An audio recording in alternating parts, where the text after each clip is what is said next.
This is me. The only thing you need to, if you want the slides, they're on the last GitHub link. I always have a presentations repo on my GitHub. So that's where you'll see all my presentations I've done for conferences. And if you want to grab any other ones that are there, you're welcome to it. It's a public repo. So, and then my email address. I'm happy to entertain questions 5 minutes from now, an hour from now, 5 years from now. You're welcome to use this email. It's never going to go away. And happy to entertain questions or comments or whatever. So feel free to do that. All this tells you is that I've been around a long time. That's all it means. If you haven't had a chance to speak to any of the sponsors and at least say thanks, please find your way there before the conference ends. It's really nice to have sponsors that help pay for some of the things that we don't have to pay for ourselves. So do that. This is the agenda. It looks good, huh? This slides are not really helpful for PowerShell. You can talk about PowerShell. It's really not useful. You got to see it. So I usually don't have a whole lot of slide deck around PowerShell because I don't like to talk about it. I'd rather sit down and show you what it does, and it's more helpful for you as well. So we're going to talk about the environment. That's the first thing. For beginners, this is the thing that trips them up the most. I've been doing sessions on PowerShell, even day-long ones like yesterday, for a long time. And inevitably, everybody that has problems, the environment's where it starts. They just can't get past this one little thing. And as long as I can remove the speed bump, the lights come on, they can start using it, everything's happy. So we'll go through that, and then we're just going to talk about PowerShell stuff. A lot of it is going to go pretty fast. We only have 45 minutes, so we're going to do as best we can to get you through some really good stuff. And then, if there's time, you are welcome to ping me for other things. So that's the environment part. We're going to go through these 4 things, really simple, but easier to show than talk about. And then we're going to talk about the PowerShell beginnings, and it's going to really go from beginning to where you can actually use PowerShell. I'm going to show you some of the things you can do to work smarter, not harder, and by doing some things with PowerShell, and you can adapt those to your needs or wants. So that is pretty much it for slides. Now I will sit down. I hope my voice carries pretty well, so I don't think we need a mic or anything like that, so I think we're good. All right, let's see if this works. The last thing we need now is demo fail, since everything's a demo. All right, so let's go to the top. At this point, I have 2 VMs here in a domain, and we're just going to play with PowerShell. The first thing is environment. You can see the agenda here. The environment really is all about setting things up. So the first part here is setting it up for me for what we're going to be doing. I am using Visual Studio Code with the PowerShell extension installed, and I'm using not the PowerShell extension terminal. I'm using Windows PowerShell. So inside Visual Studio Code, there's a little drop down by here, and I've selected the default profile to be Windows PowerShell, not the PowerShell extension. I only do that because in demos, I like to store the transcript. So I'll talk about transcript in a second, but the transcript in the PowerShell extension kind of gets a little mangled.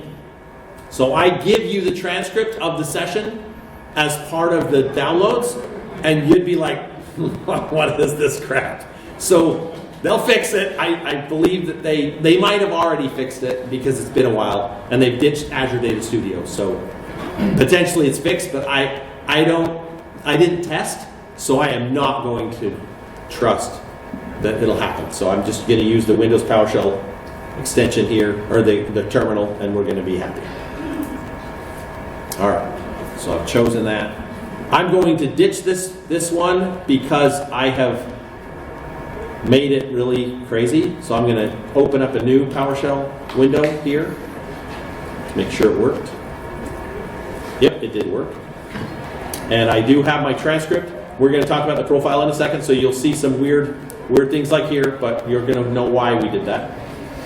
So I'm going to set up my environment here, run the getting these guys set up so that we can use them later. Oh, come on. There.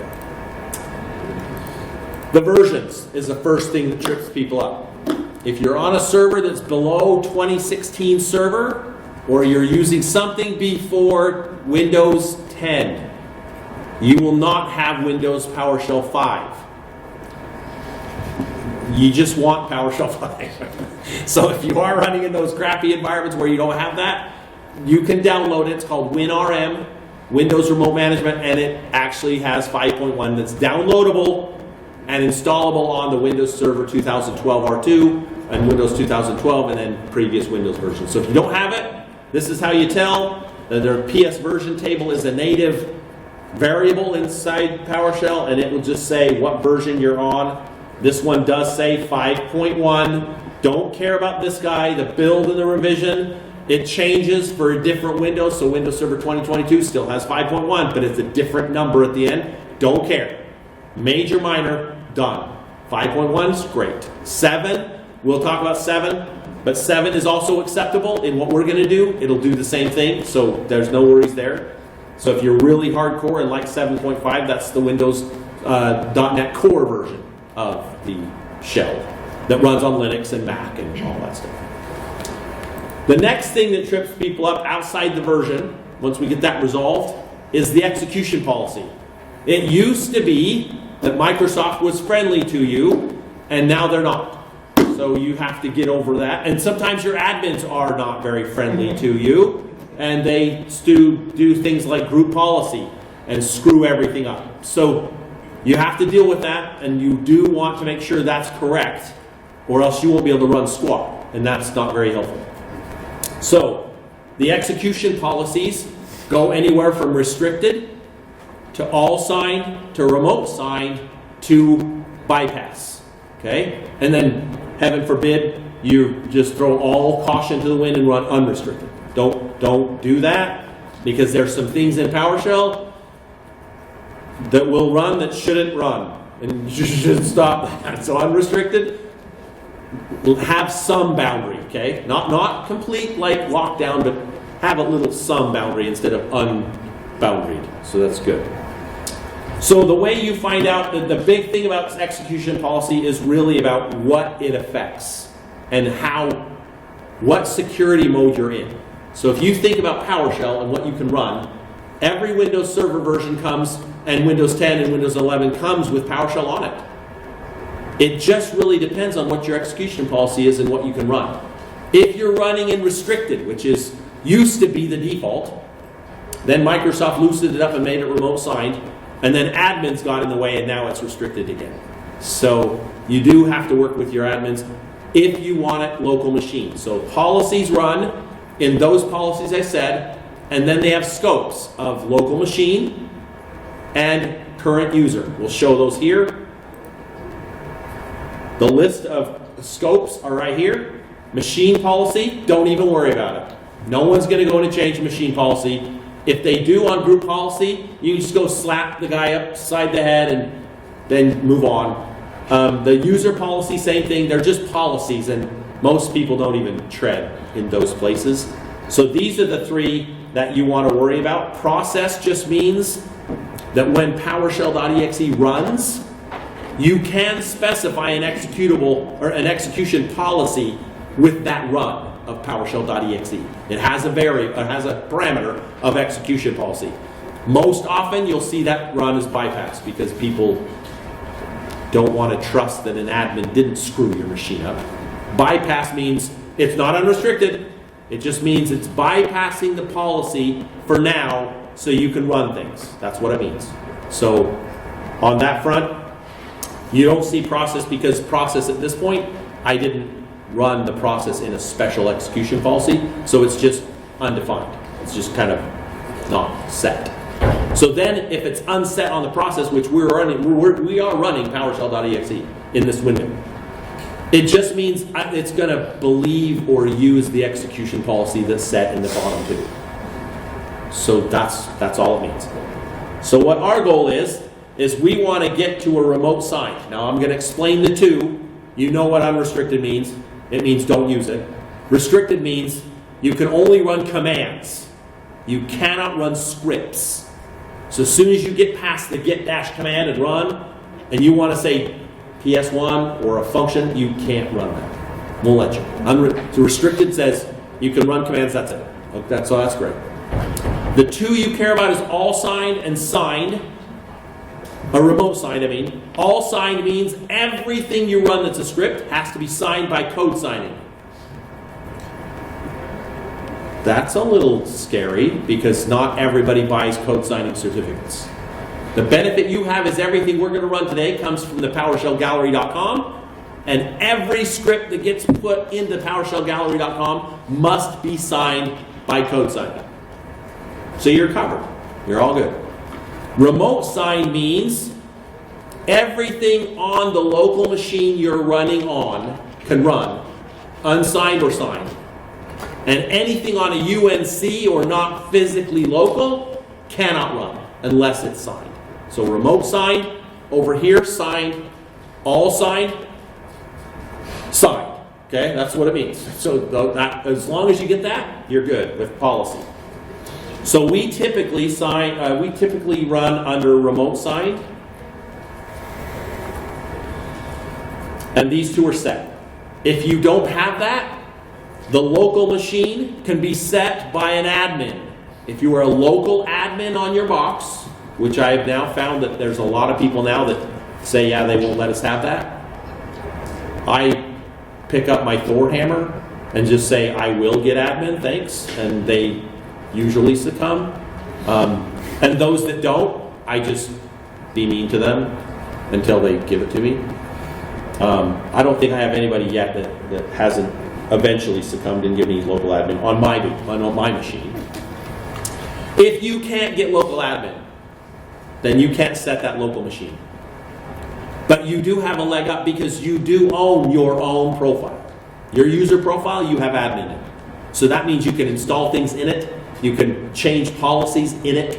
So you end up running with what we do here, scope of current user, and then execution policy, remote signed. And force just means don't ask me, just do it. Because if you don't do it with it, it'll say confirm and say, are you sure you want to? Yeah.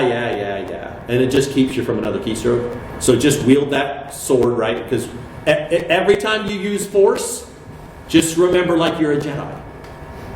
You always have the force with you. And just sometimes dash force works great. So you just use it.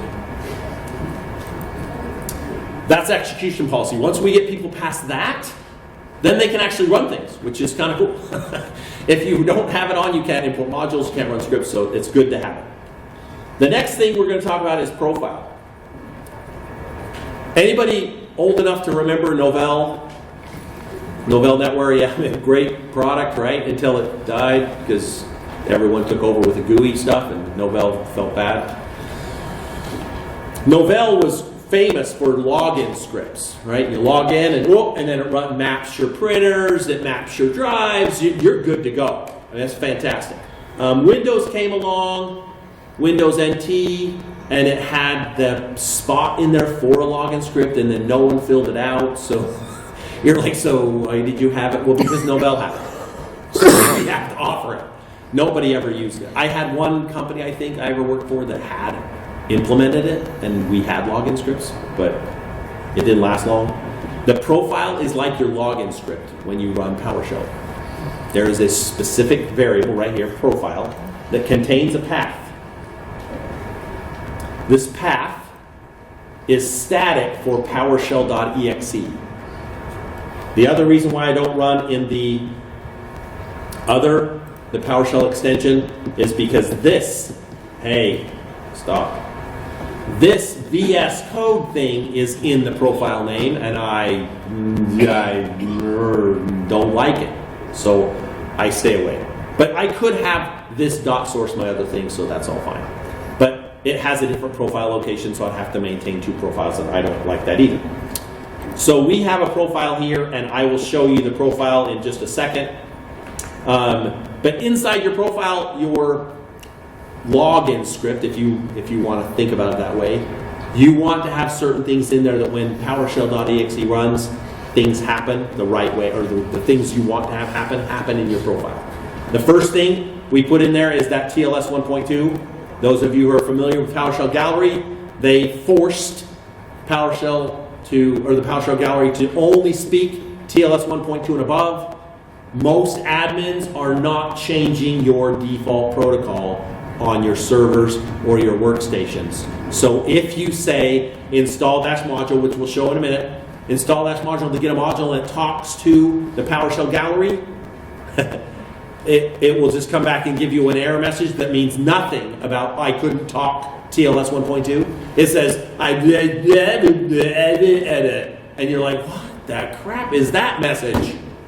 And you have to figure it out. So experience tells you, oh, I saw that before and it was TLS. You put TLS 1.2 in there and oh, it talks. And you're like, oh my gosh. So this just goes in the top of mind.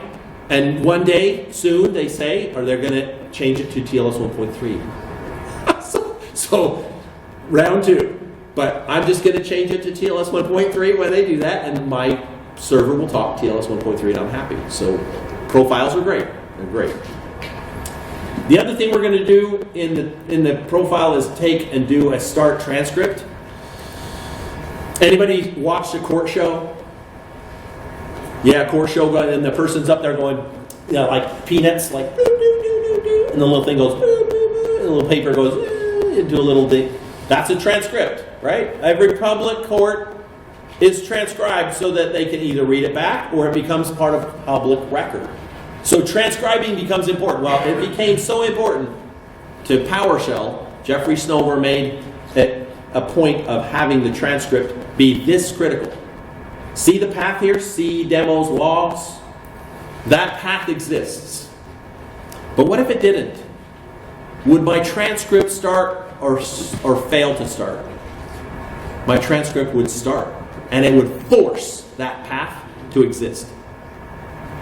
Which should tell you transcripts are really important. So I could do start transcript and do C:\B \B \B \B Bob \Bill, and it would just create it. And you're like, whoa. So be careful of misspellings and make sure your path kind of is coherent because it'll just create it. So then you'll have a hard time finding your logs. So that's not very happy. But it does allow string replacement. We'll talk about that in a minute. But basically it starts the transcript. And this one already, let me get back in my other window. This one already is in a transcript. And it will show you how to tell. But the big thing is to make sure that you are transcripting. The reason isn't so that you can spy on people or spy on yourself or what. And the point is you're going to run a lot of automations in the future. And automations are what? Jobs. They're headless. You aren't watching it go. So the transcript is started. Everything that happens in that script job gets transcripted, and then at the end, stop transcript, and all of a sudden you have a whole transcript of what took place while you weren't physically eyeballing it. Huge deal in troubleshooting. Like, hey, the job ran, but the data's not here. You're like something happened. Like, I don't know what. How do I know what happened? Well, unless you have a transcript, you're going to have to go run it manually and watch it. So the transcript comes in, you go up, find out through an error. Okay, let me rerun that piece. And the data's there. Okay, thanks. And you're out. Okay, so transcripts become pretty handy when you're running automations. It also is handy when you're learning. I took this Azure class, and I had never created Azure stuff with PowerShell. And that was what the class was all about. So I started a transcript. I failed. There was things I ran and it said, you didn't do this argument, you did this argument, and I got done. I created, now I have a transcript that shows me all of the stuff that I did, where I succeeded, what variables I set, and it now worked. I can take that in my learning and document that, and I can clean it up, whatever. The other reason why it's important is because in my profile, you'll see that I have this little 7 here. 7, 8, There's a thing in PowerShell called history. And history is kept no matter what. You can't turn history off. It's part of PowerShell. So if I said get history, you would see that I have this history here that shows 1, 2, 3, 4. Now, this in my profile, I have this on every command. So I can look back on the history and see that that was the history item I have. I can go grab that out of the history because it has a command line here that I ran. So all of a sudden I get an option of correlating my learning, my errors, and all the things I have with this history. Now, let's open up my profile that I use here. Let's just do this. The beauty is I can run Notepad and then profile, and it will open up my profile. And the good thing about Windows newer versions, it does let me scroll, make it big. So here's my TLS 1.2, here's my date, and here's my start transcript. So I'm already in a transcript because this profile ran. The way I know it ran is because my prompt isn't default. This is the default prompt. Oh, it's running the profile. Never mind. So I can say PowerShell.exe, no profile, and it won't roll in my profile, but I won't waste our time because, like I said, we're on a short leash here. But I also do some other things, like register the event of exiting. So if I type exit, it will stop my transcript. I will tell you transcripting is buffered now. It used to not be buffered, now it's buffered. So if you just close the window, X the window out, it doesn't stop the transcript for you. So you could be missing what's in the buffer and your transcript is not complete. The way you know a transcript is complete is it has a header and it has a footer.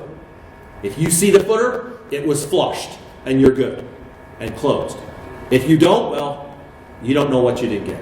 But that's important. So I registered this event just in case I forget to say stop transcript and I type exit and hit enter. Oh, it'll stop transcript for me because that's what I said to do if I see that event. I also import my history. I export and import my history, so when I type exit, it actually does exit my, grabs my history here, get history. After it stops the transcript, it gets history and then exports that history to a file and then exits the window. So now I have my history that I've just ran through and it's in an XML file. And when I load my profile, I go grab that history and I add that history to my current history. So now I start out at 10, 50, 100. I have a friend who does it religiously. He opened up his thing and it said 95,000. I'm like, holy cow. That's great. You have history, buddy. Because history lets you search history. So if I have history and I come in here and I want to know,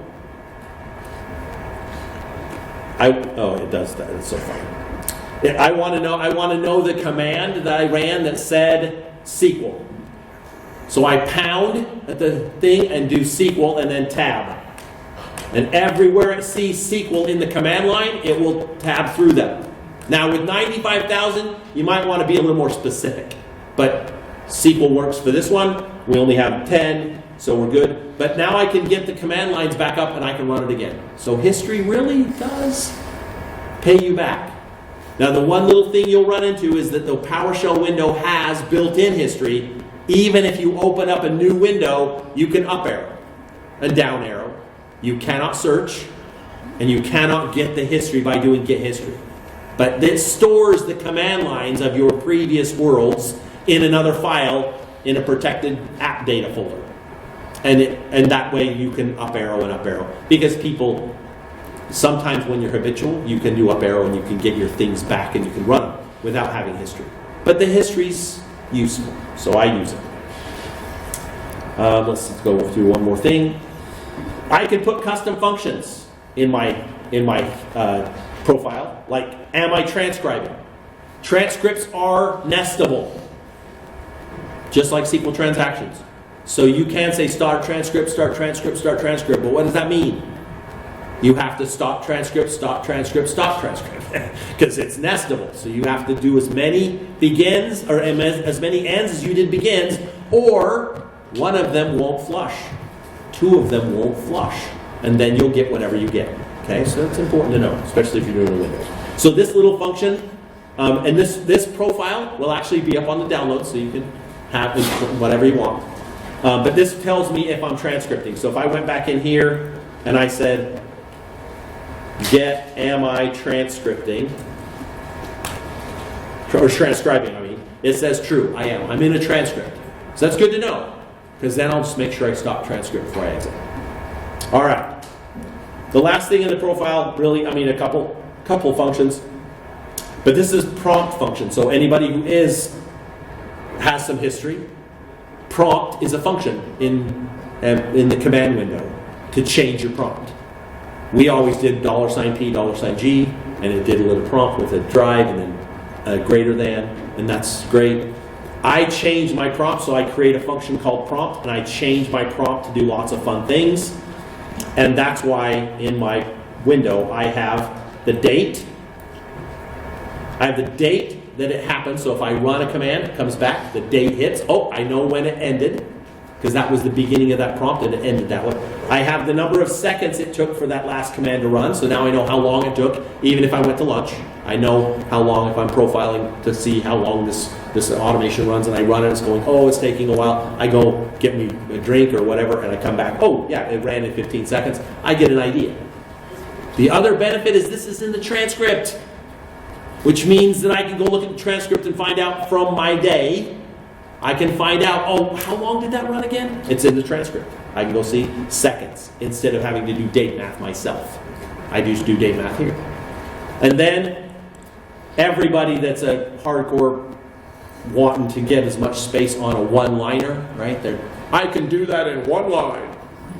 Okay, one line. I get more real estate if I can put my path up top and then have the prompt onto the left. So I just get more space. Is that good? That is a personal thing. So however you want to do it. So that's my profile. It's fun. I add to it every once in a while. In fact, I just added the am I transcribing because I had the thought, and I just added it for this demo just to show you. But all of those things can be added in the profile. One thing you don't want to do is have your profile take 10, 15 seconds to load. Don't do that. Put those in a separate script, and then when you need those, dot source them. You're good. We'll learn about dot sourcing in a minute. All right, any questions for that? That's a pretty long intro to things, but again, if you get past this piece, you can now run stuff. And that's what most people want to do when they run PowerShell, is want to run stuff, like get me to run stuff. And that's where we're at now. So anybody use module? How many have used PowerShell for less than 6 months? Okay, so some, few, okay. Longer than 6 months, less than a year. Okay, so there. How many of you ran it longer than a year? Okay, all right, good. So the non-voters, we'll just have to figure out where they are at. So modules are really the lifeblood of PowerShell in getting extra stuff done. So we're going to talk about the stuff for beginners of getting to know PowerShell a little bit better. And the modules are where you get crap done. So we'll show modules at the end. But really, it comes down to modules and your code. Commands are helpful. We'll show you commands. Commands are helpful. But if I have to keep typing commands and I don't have them in a script, what's the point? I mean, what's the point in getting stuff done faster while you're not staring at the dang screen? Right? You want them to be running over here while you're doing some more important stuff. This is stuff that can be done automatedly, and you just let it run. You don't have to watch it. Just let it run over here, and you go do more important things of architecting or engineering scripts that are better. Right? So that's all good. So modules will help you with that. They follow the part of the things that we talk about modules is they follow the same nomenclature as execution policy. You can install a module for everybody on the machine, but it goes in a program files folder, which is protected, which means you have to be a local admin. If you're not a local